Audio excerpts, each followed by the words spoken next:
नमस्ते, मैं doctor Zuber Khan, assistant professor geography, government college Bundi. आपका स्वागत करता हूं बीए पार्ट द्वितीय वर्ष भूगोल की कक्षा में। इस कक्षा में हम भूगोल के द्वितीय प्रश्न पत्र राजस्थान भूगोल का अध्ययन करते हैं। पिछले अध्याय में हमने राजस्थान की अपवाह प्रणाली के बारे में पढ़ा और जाना कि राजस्थान की अपवाह प्रणाली के अंदर राजस्थान की नदियों को मूल रूप से 3 भागों में बांटा जा सकता है। अरब सागर की ओर जल ले जाने वाली नदियाँ, बंगाल की खाड़ी की ओर जल ले जाने वाली नदियाँ और अंतः प्रवाही नदियाँ या अंतः स्थलीय अपवाह वाली नदियाँ। आज हम राजस्थान की अपवाह प्रणाली के अंदर राजस्थान की झीलों के बारे में पढ़ेंगे। राजस्थान की झीलों का अपने आप में विशेष महत्व है, क्योंकि राजस्थान एक ऐसा प्रदेश है जहां वर्षा अनिश्चित व अनियमित है। राजस्थान की सभ्यता व संस्कृति में, यहाँ की बसावट में झीलों की अपनी एक अलग ही महती भूमिका है। इस वजह से राजस्थान की अपवाह प्रणाली में झीलों का अध्ययन विशेष रूप से महत्वपूर्ण साबित होता है। राजस्थान की में वैसे तो कई प्रकार की झीलें पाई जाती हैं। राजस्थान के हर क्षेत्र में अलग अलग जगह कई सारी झीलें हैं, पर इस अध्याय में हम राजस्थान की प्रमुख झीलों का अध्ययन करेंगे। इनमें कुछ प्राकृतिक झीलें हैं और कई मानव निर्मित झीलें हैं। अधिकांशतः खारी झीलें जो राजस्थान में पाई जाती हैं वो प्राकृतिक झीलें हैं। राजस्थान की झीलों को मुख्य रूप से 2 भागों में बांटा गया है इस अध्याय में। एक राजस्थान की खारी झीलें और दूसरी राजस्थान की मीठी झीलें। चलिए राजस्थान की झीलों के बारे में हम विस्तृत रूप से अध्ययन करते हैं। राजस्थान में जहां एक और खारी झीलें अपनी महत्वता रखती हैं, तो वहीं दूसरी ओर मीठे पानी की झीलों का महत्व भी कम नहीं है। जहां प्राकृतिक झीलें मन मोह लेती हैं, वहीं कृत्रिम झीलें भी कम सौंदर्यमय नहीं हैं और साथ ही उपयोगिता की दृष्टि से भी लाभदायक हैं। राजस्थान की अधिकतर खारी झीलें आंतरिक अपवाह क्षेत्रों में मिलती हैं, जहां छोटी छोटी नदियां आकर उनमें गिरकर समाप्त हो जाती हैं। आंतरिक अपवाह या अंतः स्थलीय अपवाह के बारे में मैं आपको पिछले वीडियो में विस्तृत रूप से समझा चुका हूं। ऐसी नदियां जो अपना जल सागर तक नहीं लेकर जाती, बल्कि स्थलीय भागों में समाप्त हो जाती हैं, उस प्रकार की नदियों के अपवाह क्रम को आंतरिक अपवाह कहा जाता है। और राजस्थान में खारी झीलों के लिए कई सारी नदियां ऐसी हैं जो अंतः स्थलीय क्षेत्रों में समाप्त हो जाती हैं और वहां इस प्रकार की झीलों का निर्माण करती हैं। सबसे पहले लेंगे हम खारे पानी की झीलें। खारे पानी की झीलों में राजस्थान में सबसे महत्वपूर्ण और सबसे बड़ी जो झील है वो है सांभर। इस झील की स्थिति 27 डिग्री से 29 डिग्री उत्तरी अक्षांश व 74 डिग्री से 75 डिग्री पूर्वी देशांतर के मध्य पाई जाती है। यह झील जयपुर फुलेरा रेल मार्ग पर जयपुर से 65 किलोमीटर पश्चिम में फुलेरा तहसील में स्थित है। इसकी ऊंचाई समुद्र तल से लगभग 367 मीटर है। राजनीतिक दृष्टि से ये झील जयपुर जिले में आती है, पर वास्तव में प्राकृतिक रूप से जो इसकी अवस्थिति है वो नागौर की उच्च भूमि पर देखी जाती है। ये राजस्थान में ही नहीं बल्कि भारत में खारे पानी की सबसे बड़ी झील है, जिसमें मेढा, रूपनगढ़, खारी और खंडेला नदियां आकर अपना जल उंडेलती हैं। इसका अपवाह क्षेत्र लगभग 50 वर्ग किलोमीटर क्षेत्र में विस्तृत है। 500 वर्ग किलोमीटर क्षेत्र में विस्तृत है। सांभर झील की लंबाई दक्षिण पूर्व से उत्तर पश्चिम की ओर लगभग 32 किलोमीटर तथा चौड़ाई 3 किलोमीटर से लेकर 12 किलोमीटर तक है। इस क्षेत्र में औसत वार्षिक वर्षा लगभग 50 सेंटीमीटर होती है। मानसून काल में इसका जल 145 वर्ग किलोमीटर क्षेत्र में फैल जाता है। ग्रीष्म ऋतु में जब वाष्पीकरण की दर तेज होती है तो इसका विस्तार कम होने लगता है। ऐसा अनुमान है कि इस झील में 4 मीटर की गहराई तक नमक की मात्रा 350 लाख टन है, अर्थात प्रति वर्ग किलोमीटर क्षेत्र के पीछे लगभग 60,000 टन नमक होने का अनुमान लगाया जाता है। वर्तमान में सांभर नामक परियोजना का प्रबंधन हिंदुस्तान नमक कंपनी के हाथ में है। एक सोडियम सल्फेट संयंत्र यहां पर स्थापित किया गया है, जिसमें 50 टन प्रतिदिन सोडियम सल्फेट का उत्पादन किया जाता है। दूसरी झील है डीडवाना झील। यह भी खारे पानी की झील है। ये नागौर जिले के डीडवाना नगर के समीप 4 किलोमीटर लंबी झील है। यह है झील 27 डिग्री 24 मिनट उत्तरी अक्षांश और 74 डिग्री 34 मिनट पूर्वी देशांतर पर स्थित है। इसके पेटे में चिपचिपी काली कीचड़ है, जो संरचना की दृष्टि से सांभर झील के अनुरूप ही है। इसके नीचे खारे पानी के भंडार पाए जाते हैं। यहाँ का नमक प्राय खाने योग्य नहीं है, क्योंकि यहाँ के नमक में सल्फेट की बहुत ज्यादा मात्रा पाई जाती है। इस वजह से यहाँ का नमक खाने के लायक नहीं है। अगली झील है पचपदरा झील। यह झील बाड़मेर जिले में पचपदरा नामक स्थान पर स्थित है। यह झील लगभग 25 किलोमीटर क्षेत्र में फैली हुई है। यह झील वर्षा जल पर निर्भर नहीं है, बल्कि नित्यवाही जल स्रोतों से इसे पर्याप्त खारी जल की आपूर्ति होती रहती है।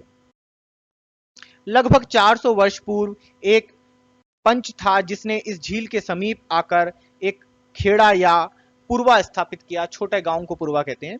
अतः उसके नाम के पीछे इसे पचपदरा, बाद में अपभ्रंश होकर पचभद्रा पुकारा जाने लगा। इसके पश्चात खारवाल जाति के लोग, अब खेरवाल जाति के लोग कहलाए जाते हैं, यहां आकर बसे, जिन्होंने नमक निर्माण के कार्य को क्रमबद्ध तरीके से शुरू किया। ये लोग मोरली झाड़ी की टहनियों का उपयोग नमक के स्फटिक बनाने के लिए किया करते थे। नमक यहाँ उत्तम किस्म का होता है, जिसमें लगभग 98% तक सोडियम क्लोराइड की मात्रा पाई जाती है। जो नमक हम खाते हैं उसकी रासायनिक संरचना सोडियम क्लोराइड ही होती है, और यहाँ पे जो नमक मिलता है वो उत्तम क्वालिटी का खाने योग्य नमक होता है। डीडवाना की तरह जो सल्फेट वाला नमक होता है उस तरह का हानिकारक नमक नहीं होता। ये बहुत अच्छी क्वालिटी का नमक होता है पचपदरा का। लूनकरनसर, यह भी एक खारी झील है जो बीकानेर के लूनकरनसर में स्थित है। इस झील से नमक बहुत कम ही मात्रा में बनाया जाता है। अन्य नमकीन झीलों में फलोदी, कवोद, कछोर और रेवासा है। लेकिन आश्चर्य इस बात का है कि प्रतिवर्ष इनसे बहुत बड़ी मात्रा में नमक तैयार करने के बाद भी इन झीलों में नमक की मात्रा में अभी तक कोई कमी नहीं आई है। इस विषय में हुम्स, नॉटलिंग तथा हॉलैंड क्राइस्ट आदि विद्वानों ने अपने विचार प्रकट किए हैं। हुम्स के अनुसार इन झीलों के स्थान पर पहले एक विशाल जलाशय था, जिसके सूख जाने के परिणाम स्वरूप यहां नमक के इतने बड़े जमाव पाए जाते हैं। नॉटलिंग का अनुमान है कि सांभर झील में नमक भूमि के नीचे लवणीय जल के स्रोतों के प्रवाहित होने के फलस्वरूप मिलता है। हॉलैंड क्राइस्ट के विचार हैं कि राजस्थान में इन झीलों में इतनी अधिक मात्रा में नमक पाए जाने का एकमात्र कारण ग्रीष्म ऋतु में चलने वाली दक्षिण पश्चिमी मानसूनी पवनें हैं, जो अपने साथ कच्छ की खाड़ी से सोडियम क्लोराइड नामक नमक के कण राजस्थान की ओर ले आती हैं। ज्यों-ज्यों ये हवाएं राजस्थान की ओर अग्रसर होती हैं, उनकी गति में शिथिलता आने लगती है। इस कारण नमक के कण और आगे ले जाने में ये पवनें असमर्थ होती हैं। फलस्वरूप नमक के ये कण राज्य के रेगिस्तानी क्षेत्रों में गिर जाते हैं। यह असंख्य नमक कण इस भाग में छोटी छोटी नदियों द्वारा वर्षा ऋतु में सांभर जैसी झीलों तक पहुंचा दिए जाते हैं। ऐसा अनुमान लगाया जाता है कि प्रतिवर्ष ग्रीष्म ऋतु में इन पवनों द्वारा औसतन 1 लाख टन नमक राजस्थान की इन झीलों में पहुंचा दिया जाता है। ये एक बहुत बड़ी मात्रा है, 1 लाख टन नमक। फलतः इन झीलों में नमक की मात्रा में कभी भी कोई कमी महसूस नहीं की जाती। सांभर लेक, ये चित्र के अंदर ये वर्तमान में अभी सांभर लेक का वर्तमान चित्र है, जिसको आप देख रहे हैं। वर्तमान में ये सांभर लेक के अंदर नमक के उत्पादन का कार्य चल रहा है। जब वर्षा ऋतु होती है तो वर्षा ऋतु के अंदर यहाँ पर नदियों द्वारा लाकर जल को जमा कर दिया जाता है। उसके बाद जैसे जैसे ग्रीष्म ऋतु आती है और तापमान बढ़ने लगता है, यहाँ पे वाष्पीकरण की क्रिया देखी जाती है। वाष्पीकरण की क्रिया के दौरान जब यहाँ पर कार्य प्रारंभ करने की स्थिति होती है तो छोटी छोटी क्यारियां, इस प्रकार की क्यारियां बना दी जाती हैं और उन क्यारियों में इस जल को पड़े रहने दिया जाता है। फिर जैसे जैसे तापमान बढ़ता जाता है, धूप के कारण ये जल सूख जाता है और बाद में नमक के कण इन क्षेत्रों में एक मोटी परत के रूप में विस्तृत मिलते हैं, जिन्हें खुरच कर अलग कर लिया जाता है। यहाँ आप देख सकते हैं ये श्रमिक नमक के कणों को यहाँ खुरच कर ढेरों के रूप में इकट्ठा कर रखा है। फिर इन्हें बाद में इकट्ठा करके प्लांट में ले जाया जाता है, वहां इसे साफ किया जाता है, पैकिंग की जाती है और फिर आगे भेज दिया जाता है। ये सांभर लेक का आप दूसरा चित्र देख रहे हैं, जिसके ऊपर आप नमक की एक मोटी परत का बिछाव देख रहे हैं। ये देखिए यहाँ पे वाष्पीकरण के फलस्वरूप ये जो जल है ये सूख चुका है और यहाँ पे नमक की एक मोटी परत का विस्तार पाया गया है। ये पचपदरा झील है। पचपदरा झील जैसा कि मैंने आपको बाड़मेर में बताया था, बाड़मेर के अंदर पचपदरा नामक स्थान पर स्थित है। यहाँ बेस्ट क्वालिटी का नमक मिलता है। नमक के अंदर सोडियम क्लोराइड की मात्रा लगभग 98% तक होती है। यहाँ बेस्ट क्वालिटी का नमक मिलता है। आप देखिए यहाँ नमक का उत्पादन हो रहा है। ये नमक के बड़े बड़े ढेर हैं। अभी इसके अंदर कई प्रकार की अशुद्धियां हैं, अपद्रव्यताएं हैं, जिनका बाद में प्लांट में ले जाकर सफाई कर ली जाती है और फिर उसे पैकिंग करके उपभोक्ताओं तक पहुंचाया जाता है। ये आप देख सकते हैं डीडवाना झील। डीडवाना झील का नमक इतनी अच्छी क्वालिटी का नहीं है जैसा कि देखने से आपको दिख रहा है। यहाँ आप पचपदरा में देख सकते हैं नमक की क्वालिटी अच्छी है। नमक का कलर चाहे सांभर में देखें चाहे पचपदरा में देखें सफेद कलर लिए हुए हो। यहाँ पे सल्फेट की मात्रा बहुत ज्यादा है। ये देखिए आप गंधक जैसा कलर जो दिख रहा है ना, सल्फेट की मात्रा इसमें बहुत ज्यादा है और ये नमक खाने योग्य नहीं है। राजस्थान की मीठे पानी की झीलें। राजस्थान की मीठे पानी की झीलों में जयसमंद झील का अपना एक विशेष महत्व है। तो और ये सबसे बड़ी झील है मीठे पानी की। राणा जयसिंह ने सन 1685 से 1691 तक गोमती नदी पर बांध बनाकर इस झील को वर्तमान रूप दिया। यह बांध 375 मीटर लंबा, 35 मीटर ऊंचा है। इसको डेबड़ झील भी कहा जाता है। यह झील उदयपुर से लगभग 51 किलोमीटर दक्षिण पूर्व में स्थित है। इस झील की लंबाई उत्तर पश्चिम से दक्षिण पूर्व की ओर लगभग 15 किलोमीटर है और इसकी चौड़ाई 2 से 8 किलोमीटर तक है। इस झील का क्षेत्रफल 55 वर्ग किलोमीटर है। राजस्थान की मीठे पानी की झीलों में यह सबसे बड़ी झील है और विश्व की दूसरी सबसे बड़ी कृत्रिम झील है। आप ध्यान रखें, इस झील की विशेषता है कि विश्व की दूसरी सबसे बड़ी कृत्रिम झील है।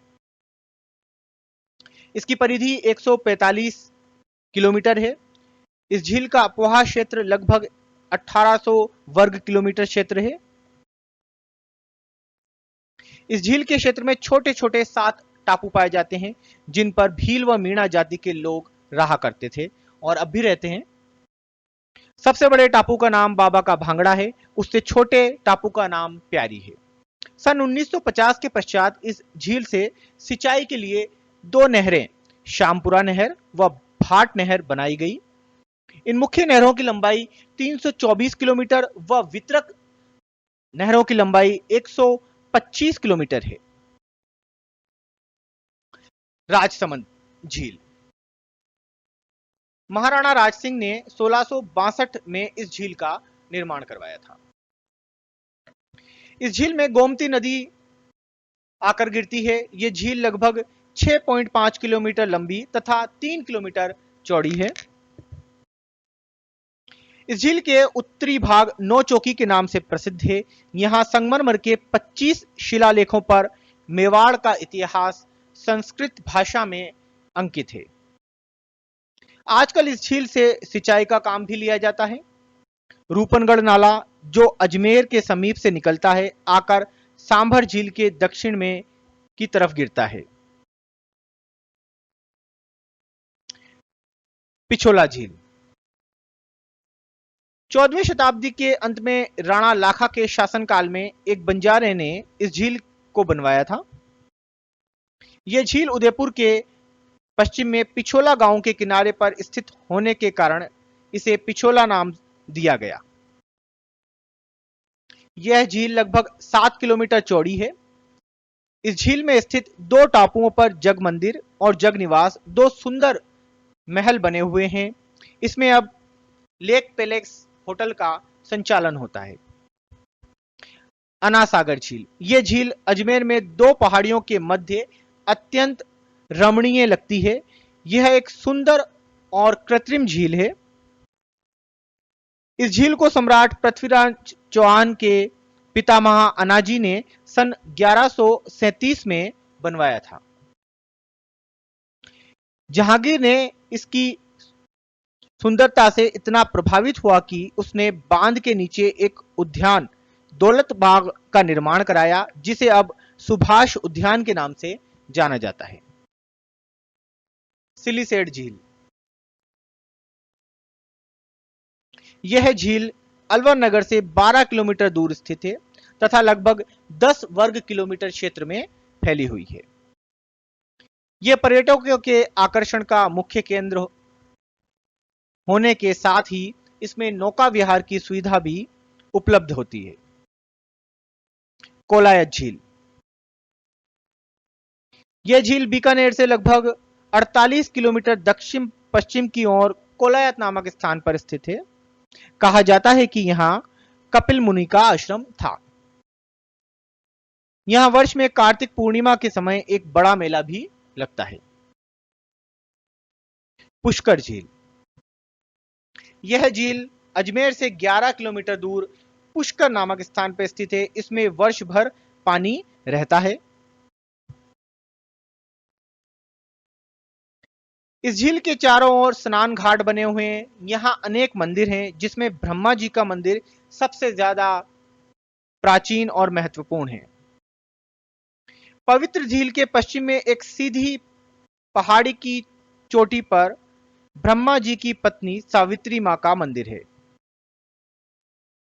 रंगजी के नाम से ज्ञात एक बैकुंठनाथ जी का मंदिर विशिष्ट दक्षिणी भारतीय शैली में बना हुआ है। जयसमंद झील, ये आप मानचित्र में देख सकते हैं। ये जयसमंद झील का विस्तार दिखाया गया है। जयसमंद झील अपने आप में बहुत बड़े क्षेत्र में फैली हुई है। ये आप देख सकते हैं कितनी बड़ी झील है, पहाड़ों के बीच में इस झील का विस्तार देखा जा सकता है। काफी गहराई भी है। फिर इसके आगे ये जहां पर बांध बनाया गया था, यहाँ पर इस बांध के यहाँ पे ये घाट बनाए गए हैं और ये अपनी सुंदरता के लिए भी पर्यटकों के आकर्षण का केंद्र बनी रहती है। यहाँ पे हर समय काफी पर्यटक देखे जाते हैं। इसमें नौका विहार की सुविधा भी उपलब्ध है। दूसरी है ये राजसमंद झील। ये भी राजसमंद झील है। ये इसका एरियल फोटोग्राफ लिया गया है, जिसमें इसकी काफी ज्यादा विस्तार दिखाया गया है और ये गोमती नदी पर बनाई गई है। यहाँ पे आप देख सकते हैं राजसमंद झील में भी घाट बनाए गए हैं, क्योंकि प्राचीन समय के अंदर जब आज की तरह घरों में नल की सुविधा नहीं हुआ करती थी, तो चाहे पेयजल के लिए हो या किसी भी प्रकार की जलापूर्ति के लिए हो, तो लोग इन झीलों पर जाकर ही अपनी जलापूर्ति की सुविधा प्राप्त किया करते थे। यहीं पर जाके अपने डेली रूटीन के काम किया करते थे। तो इस वजह से यहाँ पे हर झील पे आपको राजस्थान की इस प्रकार के घाट देखने को मिलेंगे। ये भी राजसमंद झील का एक दूसरा फोटोग्राफ है, जिसमें आप झील के क्षेत्र का विस्तार देख रहे हैं। पिछोला झील, पिछोला झील जो कि अब फिलहाल उदयपुर के अंदर ये बड़ी सुंदर झील है, जिसके आप देख सकते हैं कि इसके टापुओं में जग मंदिर और जग महल जो बनाए गए हैं, पैलेस, यहाँ पे सिटी पैलेस होटल, ये देखिए आप सिटी पैलेस होटल इस झील के किनारे पे ही चल रहा है। यहाँ पे इस झील के अंदर जो टापू है, इस टापू के अंदर जो होटल संचालित है, बिल्कुल इसके बीच में है, पिछोला लेक के अंदर। पुष्कर झील, पुष्कर झील राजस्थान के अंदर एक विशेष महत्व रखती है, धार्मिक स्थल है यहाँ पे। ये आप देख सकते हैं पुष्कर झील कितनी ज्यादा यहाँ पे डेंसली पॉपुलेटेड है। चारों तरफ से इसके घाट घिरे हुए हैं। यहाँ पे बहुत अधिक संख्या में पर्यटक आते हैं और अपने आप में ये विशेष महत्व रखती है। दूसरी ओर ये पुष्कर झील का एक एरियल फोटोग्राफ है, जिसमें आप एरियल रूप से इस झील को देख सकते हैं। सिलीसेड झील, सिलीसेड झील के बारे में बताया था, ये अलवर के अंदर है। ये भी अपना विशेष महत्व रखती है, काफी अधिक विस्तार है इसका। अनासागर झील, जैसा कि हमने पढ़ा था, अजमेर के अंदर इसका निर्माण करवाया गया था। ये अनासागर झील है। कोलायत झील बीकानेर के अंदर झील है, जहां पर ऐसा माना जाता है कि कपिल मुनि का आश्रम हुआ करता था। Thank you. आप सभी लोगों का बहुत बहुत धन्यवाद, आपने इस वीडियो को अंत तक देखा। और इस वीडियो में हमने राजस्थान की अपोहा प्रणाली के बारे में पढ़ा, जिसमें राजस्थान की नदियों के बारे में पढ़ा, राजस्थान की झीलों के बारे में पढ़ा। जल्दी ही हम अगले अध्याय के साथ, नए वीडियो के साथ फिर से मिलेंगे।